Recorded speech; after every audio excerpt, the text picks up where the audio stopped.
24 orë mbas djegjes së mobilerisë në Vlorë, sërish nuk kemi një autor të vendosur përpara përgjegjësisë. Po flasim këtu për një ngjarje kriminale të ndodhur në orën 3 të mëngjesit të së martës në një prej zonave më të populluara të qytetit bregdetar. Në lagjen Isa Boletini, në një zonë të rrethuar nga banesa dhe biznese, mëngjesin herët të së martës, një person i pa identifikuar ende, i maskuar me kapuç dhe veshur me të zeza, thyen xhamin e një prej bizneseve kryesore në zonë. Ai pasi theu xhamin, spërkati me benzinë në brendësi të mobilerisë dhe më pas i vendosi flakën. Ngjarja është filmuar totalisht nga kamerat e sigurisë që ishin në këtë biznes.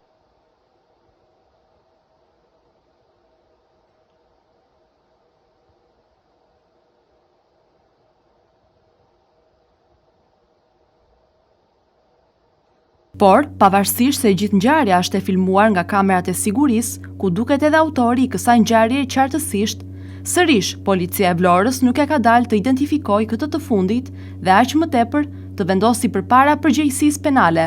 Ndërkohë që jo vetëm kaq, por në të gjithë itinerarin që ka përshkruar ky person, që siç duket në pamje ikën në drejtim të zonës së ish kapelës, ka me 10 biznese të pajisura me kamera sigurie. Pavarësisht se ky shtetas është filmuar edhe nga kamerat e sigurisë së këtyre bizneseve, sërish ai nuk është identifikuar.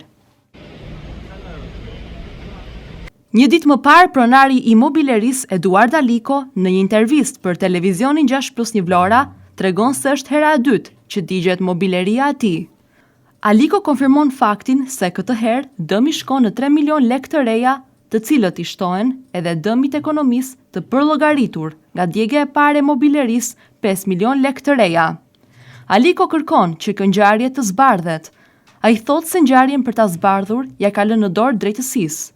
Autori sipas tij është filmuar nga kamerat e sigurisë dhe mund të identifikohet fare lehtë.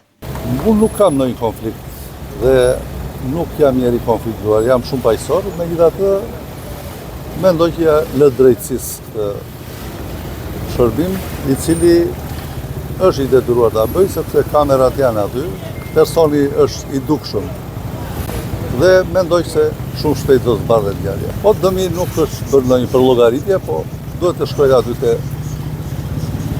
3 milion lekë të reja afërsisht. Me këto sipërfaqësore, po ishte diçka te 5 milion lekë të reja.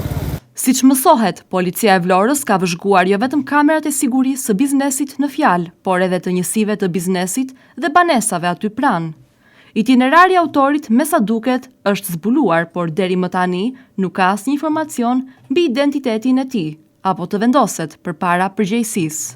Ngjarja konsiderohet ende nën hetim.